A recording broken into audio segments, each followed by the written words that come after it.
I love how quick. I love how it just kicks on so quick. I know it's such a delay on everything, but it is just awesome how it just instantaneous. But then we get other issues that happen. We try to add something new. That is loud. Well, I guess you can. Oh, well, we did max it out, so you can probably now go in the mic part and turn that down. Check me out. Am I loud on there? Am I loud on there? Yeah. I'm loud? Yeah. Okay, It's better now, but back it down. You can Just knock it down a peg. about okay. About to there, yeah. There you go. Perfect. Now, Is that okay? now audio should be Here we go. relatively good. I'm going to go. You're going to hear us probably talking on our stuff too, because I want to test it on my phone. But see, the audio still sounds rough. It does. Something's going on. I don't know.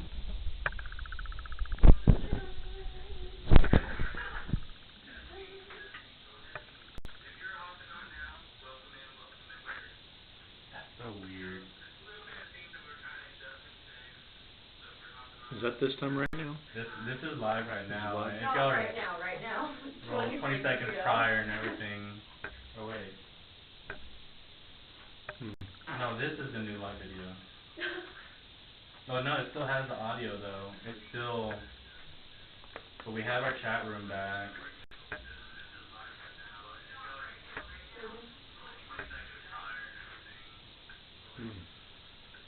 Oh man. I don't know. We can run with it, or we might cut it off and do a recording and just upload the video. If it's doing it, it's going to do it on the recording too. On the other media source, I know it's not showing up anything, but click on the mic on it. No, like go to the audio mixer. Oh, this. Yeah, click on the mute on that one. Oh. And I won't know it here until Do that one too. And then do desktop audio, kill that one.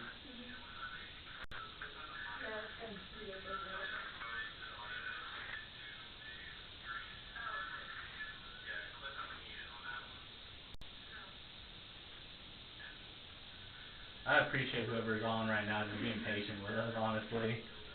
We just want to make sure the audio just sounds good for y'all. And we have 5 people in the room, so thank you for watching us struggle here. Oh, that makes it sound worse. It's like looping now. Darn it. Oh, well. Okay. Well, we're going to run with it, and then hopefully next episode it gets better. Hopefully our mics haven't already run out of their... Well, the warranty's dead on the mics. Yeah. They don't even have technically a warranty on it, which stinks. But anyways, thank you for watching 20 seconds previous of me pause in silence to try to figure out what's going on. Welcome to Reborn, welcome to RTV, welcome to our struggles. So, thank you. We had some cool things going on, and we're hoping we're still going to run with it, so we'll see how it goes. But if the audio is bothering you, I apologize. We'll make sure after this episode is done, we're going to try to resolve some things, and that way next week's episode sounds way better and a lot clearer again. And it always seems like when we add one new feature to what we want to do, it kind of like just throws a wrench in it and just knocks it back a couple pegs. But... how's everybody doing? I'm doing great. Doing fancy? Doing great. Got to work out when I get home, but other than that, I'm doing great. Yeah. So this is probably going to be an episode that eventually we'll redo, no matter what, because I want this episode to be clear and audible for sure. But for now, I know I wanted to really reach out to everybody because the questions keep popping up on wanting to learn more about how to do like note taking and Bible reading studies and stuff like that. So we're going to run with it now, and maybe by next episode we'll have a couple of new tricks that we can definitely bring out. New tricks. So we'll try not to take up too much of the time today, so that way your eardrums don't sound like they've been in a tunnel for hours. Just think Metro bus in New York.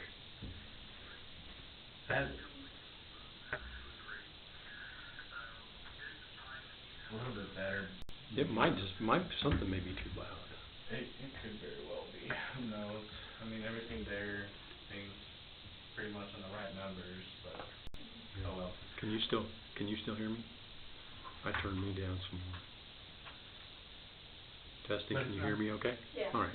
But that's not the problem with the volume. It's that we sound far away from the mic. If we sometimes it overdoes it. That might be why we were getting distortion. Who knows? Okay, let's just go into it. Yep.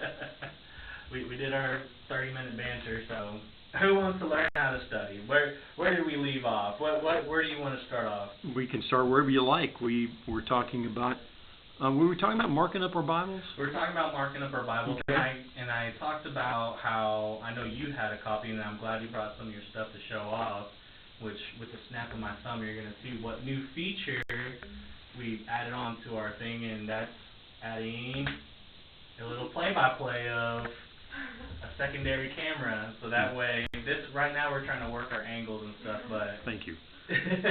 that way you don't actually have to see our face and actually have to hold up the thing in front of it and stuff. Who wants to stare at that stuff? Not me. Yeah, my wife doesn't want to stare at that. But pretty much what we talked about last time was kind of like different types of Bibles. I know we had a lot. We dove really in depth with that, and then like the tools and things that people could utilize while studying their Bible. And I know we kind of caught on to like different methods of writing in your book, writing in a notebook, typing in a computer, if you really like to go down that route. I like to have notes on my tablet. Sadly, my tablet is MIA, gone, and sad. Had all my notes on it, had all my Reborn stuff on it, so I have learned a valuable lesson today is I gotta invest in the cloud so I can back up that stuff. And I didn't want to do cloud-based storage, but now it looks like whenever I do invest in a new tablet, that's what I'm going to do. But cool ways of taking different notes, and like what we said last time was it all depends on the user itself. Just because like the way that I take notes, the way Kai might take notes, you take notes, is going to work for you. Maybe yes, but also maybe no. Yep. Well, the question is, I think, is not that you take the note. The question is, can you find the note when you need it, right? That's why I like writing in my Bible, because if I'm studying my Bible, then I know where the note is at. True. Unfortunately, some notes you want to take are lengthy, right? Yes. Longer. One of my Bibles that I've got that I'm using right now to transfer some stuff out of, I put code words in there, and I never did a decoder, so and so I'm not sure what they are. Other people, they like to use highlighters in their Bible. If you're using that onion paper Bible, that's not good because it bleeds right through.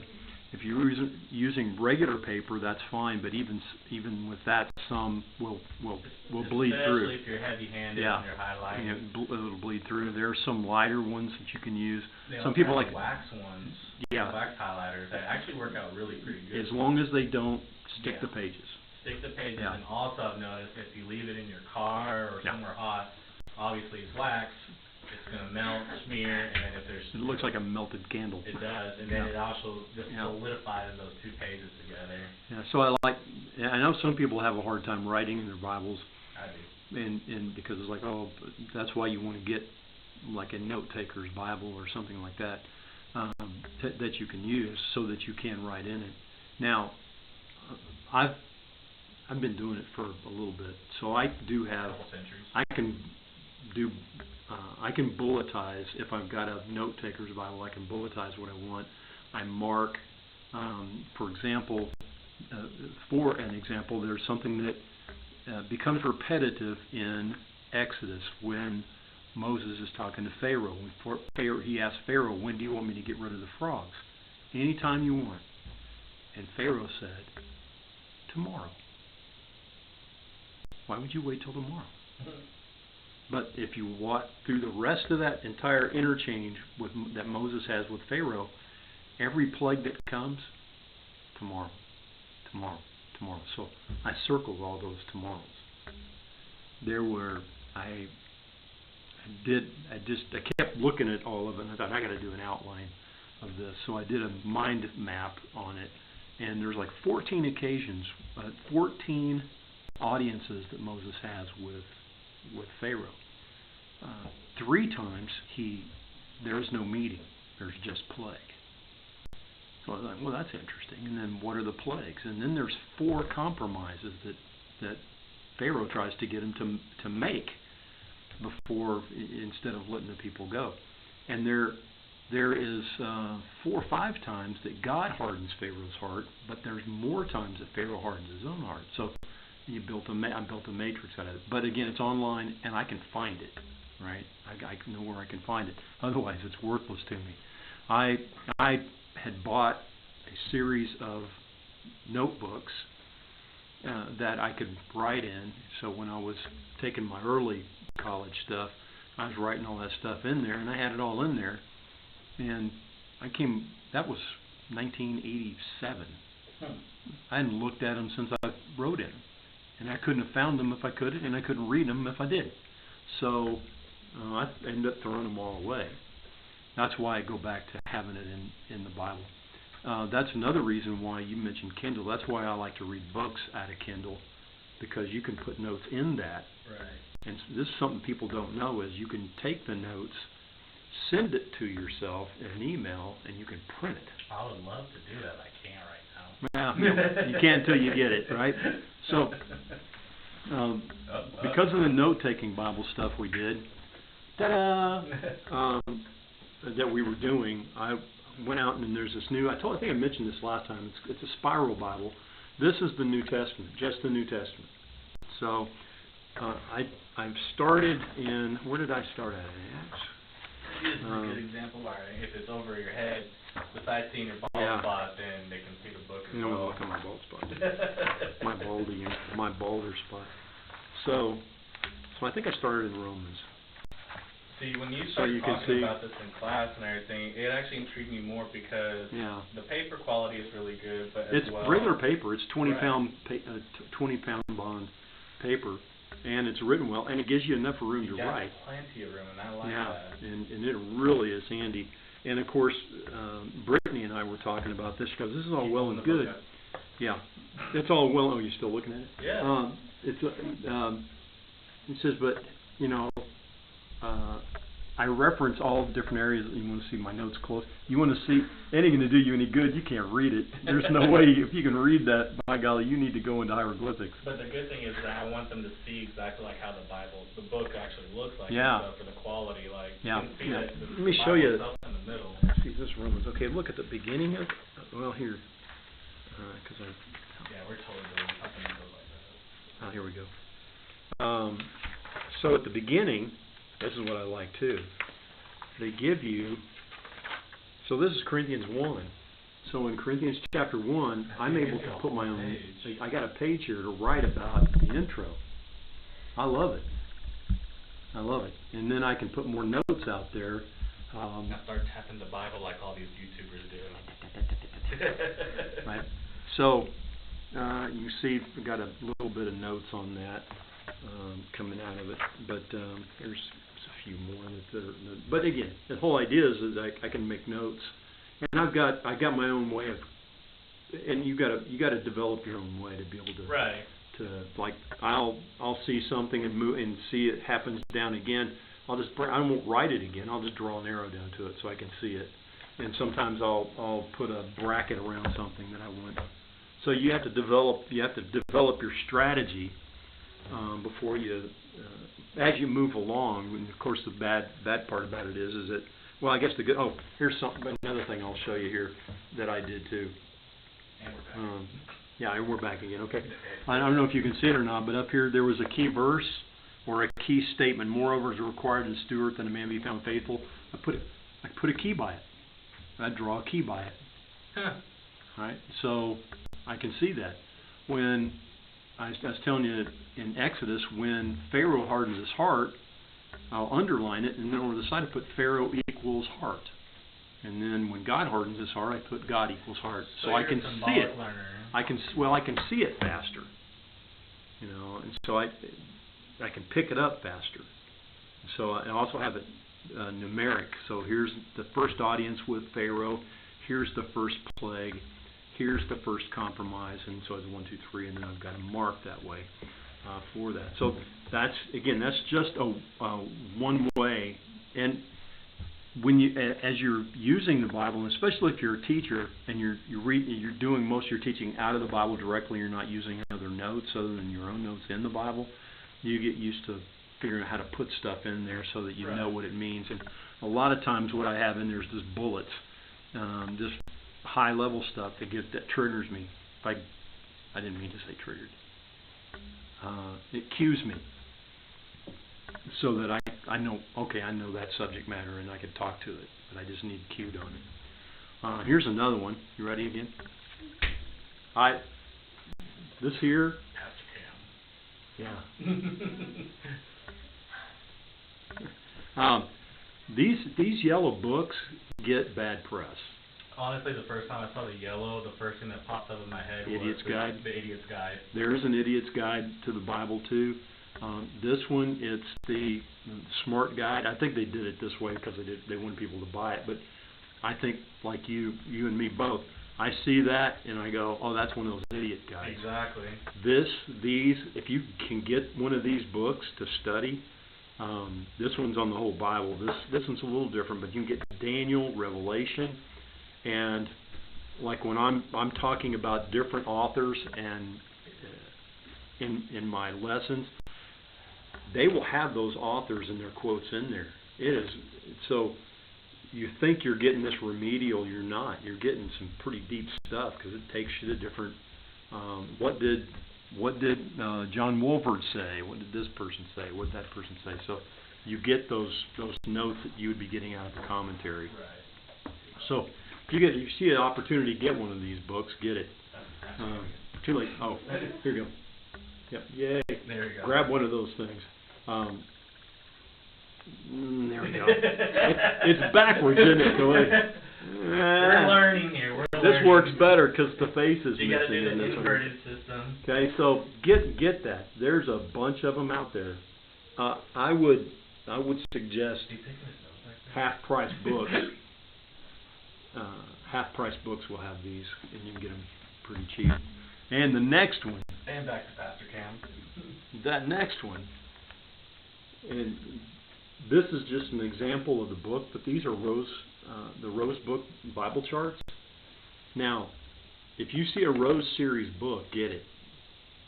And I'll show you what's cool about this in the book is that you see this is about Paul's letters and see how they got it broken down?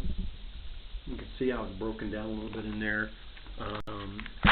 Here's the table weights and measures in the Bible. So what those are. That's pretty. Now, you can't print these off. You can print these off. You can't print them off and sell them. But that's the other good thing about it. So like in a class, here's some, what is this? Proofs of the Bible. Here's proofs. This one's a Bible charts, maps, and timelines in this particular one. Real good stuff in it. Real good stuff.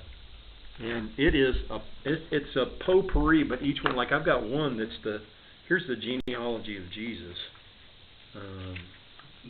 This is so cool and fun at the same time. Yeah, let's see if I can get it unfolded there.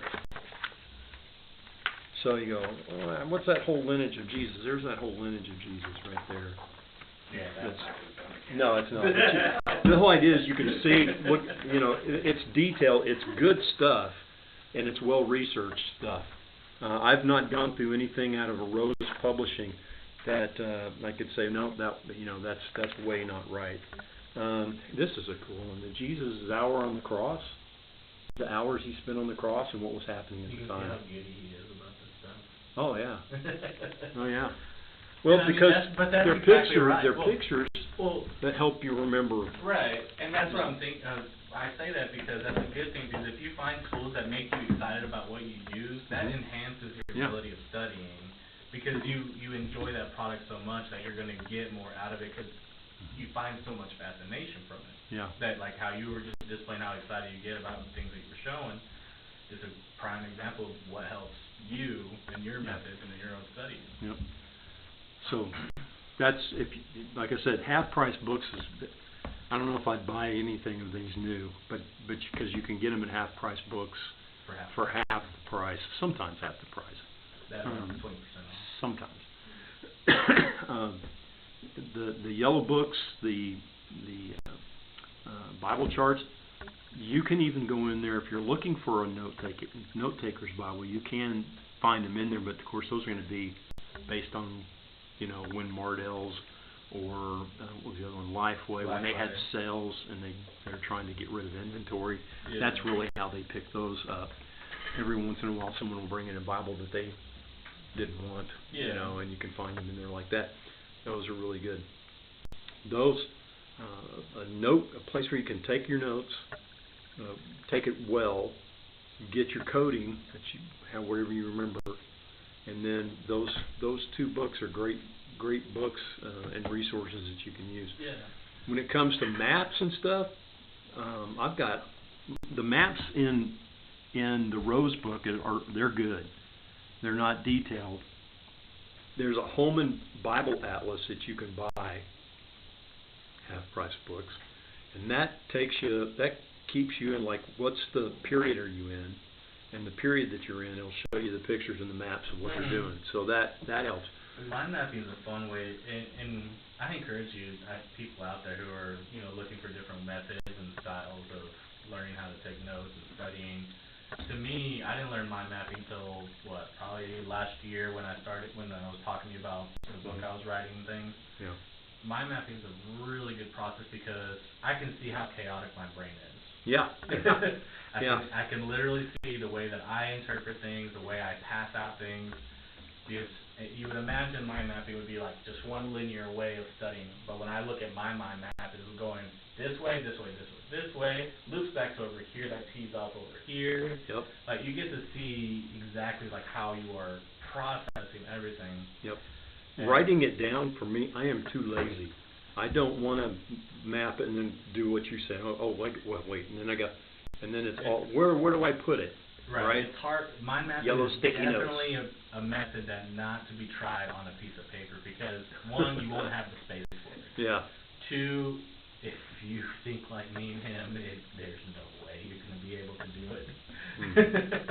Yeah. And then three, on the application itself, you have an infinite table on there that you can use as much space and create like more. And there are maps in there, and you go, I don't know what kind of map to use. You can go in there and look and say, that's the kind of map I want to have, and you can pull it because they got they have probably 150 different kind of maps in that's there. the cool thing about it. That's what I'm saying. Like I encourage you to just give it a try. I'm not saying that you might like it or not, but it gives you an understanding of how you interpret things and study things. And that's the same like other methods that I've been asked about, like verse mapping. Verse mapping is not a bad way either. I've never used it personally. I don't know if you have. You got to be careful with verse mapping because if you try to interpret the verse and a word in the verse without knowing the context, because you might need the passage to define the word to know what it's talking about. Then you can do the verse mapping part of it and be detailed and wrong. Exactly. Right. So the verse mapping is one of those that have been brought up to me, and I'm like, I don't personally use it because of those issues, because I don't know if I have a clear understanding of what it's trying to interpret, so that's why I use different methods on it. For me personally, I do use like inductive Bible study note taking.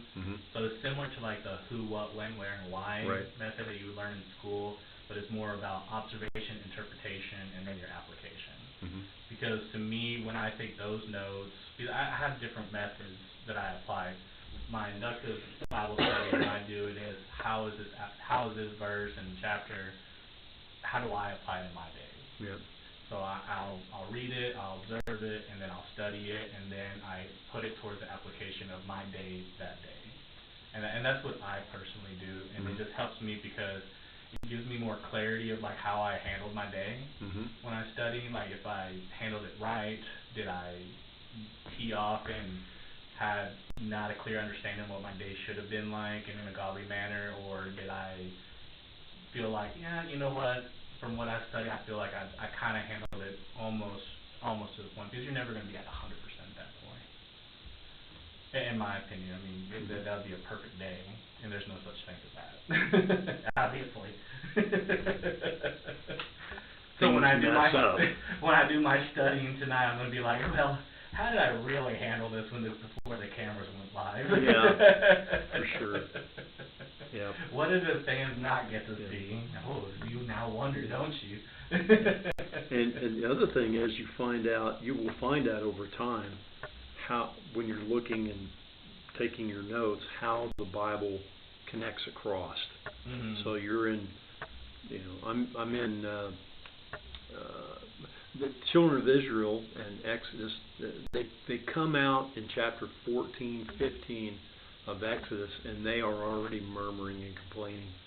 But there weren't enough graves in Egypt, so you sent us out here to die. And I've got to note, the disciples did the same thing with Jesus on the boat. Carest thou not that we perish? Right. So our first response when bad things happen is always blame God, right? And say you don't like me, right? Or you want to kill me. And so but then you make your connections across there. I did have one brought up, and that was about devotional study method. And what's your opinion on that? On devotions? Yeah. Just using devotions as your study. I don't want to discourage anybody from doing it if that's what they're doing, but over time, I feel like it's more like an entry level. Over time, it's not going to be enough. I don't think it's going to be enough. To me, I feel like it is very high level, and it's trying to speak to a need or speak to something. Right, it's more of an rather emotional. Than what does this thing really say? Now, we have Bible pathways out there, and those are good. Those are good. They're still elementary, my dear Watson, but they're good. They tell you what the passage is saying. They give you a synopsis of the passage that you're reading, and then they give you keywords in it too. That's really very sharp. I don't want to discourage someone. Right, because I know there's a lot of people like to. I don't like to sit down and read poetry, right? Right. So. Because I know there's a lot of people who have their Bible app and stuff, and they'll enable devotion of the day. I'd say that and devotional reading is great, but if devotional reading is all you do, you're not getting depth. Right. You won't get depth, and the depth is where it really gets exciting. The depth is where you're going to gain more out of it, and that's not to discourage people, but when you want to know depth, that's when you are going to grind at your working. Mm-hmm. Because it's like a marathon. It's not like you're going to do a quick 100-meter sprint and bam, I got every understanding from that verse. Yeah. No, it's more of a Ironman marathon where you have the 3 trials in Ironman, and the first phase of it is the reading part of it. The second part is studying, and the third part is the application of it. Right. So it's very enduring, and it's built for patience. And if you lack patience, then I would say then this is where you want to end up. Let's start you up over here at the 5K. Yeah, it's a living book. So you're gonna, if you're not growing, it's gonna get boring because it's not gonna tell you more than where you've grown. It's gonna just always be confusing. But as you grow, you're gonna see new things and be enlightened. And really, as you grow doing what it tells you to do, you become more enamored with how intricately it was written. Right. Exactly. So. And for y'all if y'all are all curious or anything, yes, Kaya doesn't have a mic. Yes, I hijacked it from her because my mic burnt out on the first method of going live, and as you can probably hear, I probably blew out my own mic from my fluctuation of voices.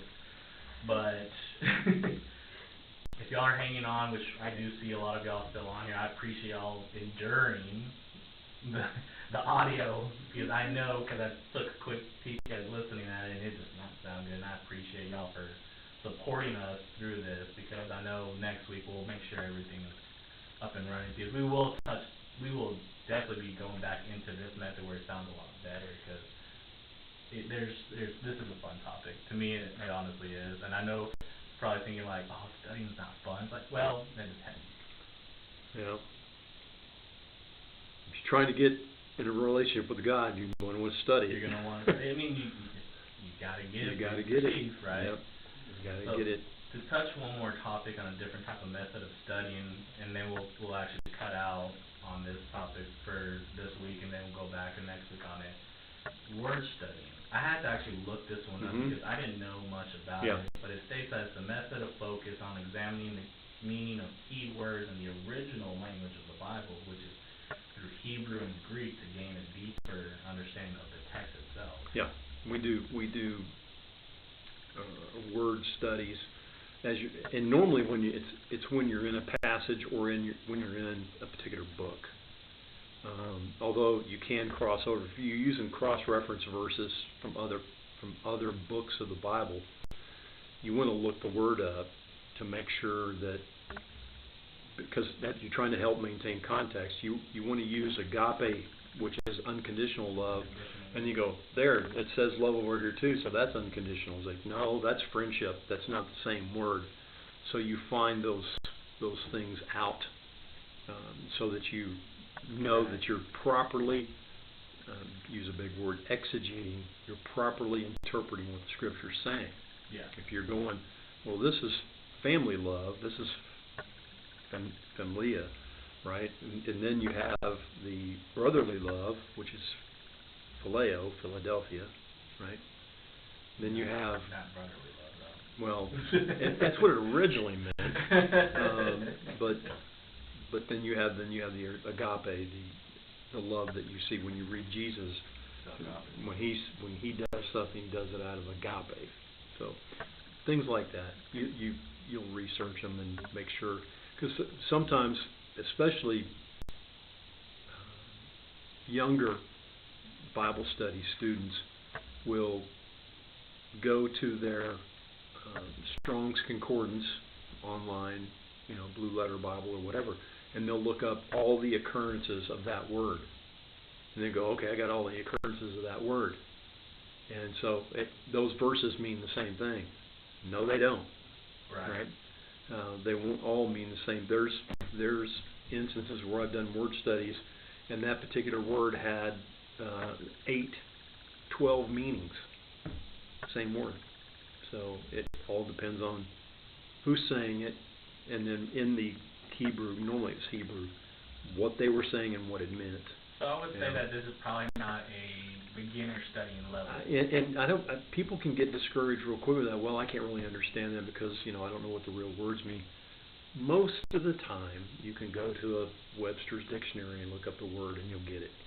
If you read it and understand what the context is, well, it said that the disciples were in a storm. I wonder what that meant. And you go look up storm, and goes, it was raining hard. That's what it was. Right? So sometimes we want to make it too hard. And one of the things I always try to do, I may go look up the Hebrew or the Greek. I don't bring it in because nobody's going to be impressed with me trying to mispronounce the Hebrew word, especially a Hebrew word, and just say this is what it means, and then go on, right? And normally it's a matter of depth. It's not like this word actually means that word. It's normally just a matter of depth.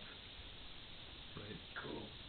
So we'll go ahead and we'll pause it here. And like I said earlier, we're definitely going to try to redo this episode and get a little bit more depth into it and have some better angles, so that way the Pastor Cam or my Cam or Kaya Cam, whatever we want to name it, has a better, cooler view. That way you can see it like live-handed, because I wouldn't mind trying to like show each of our methods of when we take notes, like how it looks like or how we highlight and key things that we look for. It should be fun.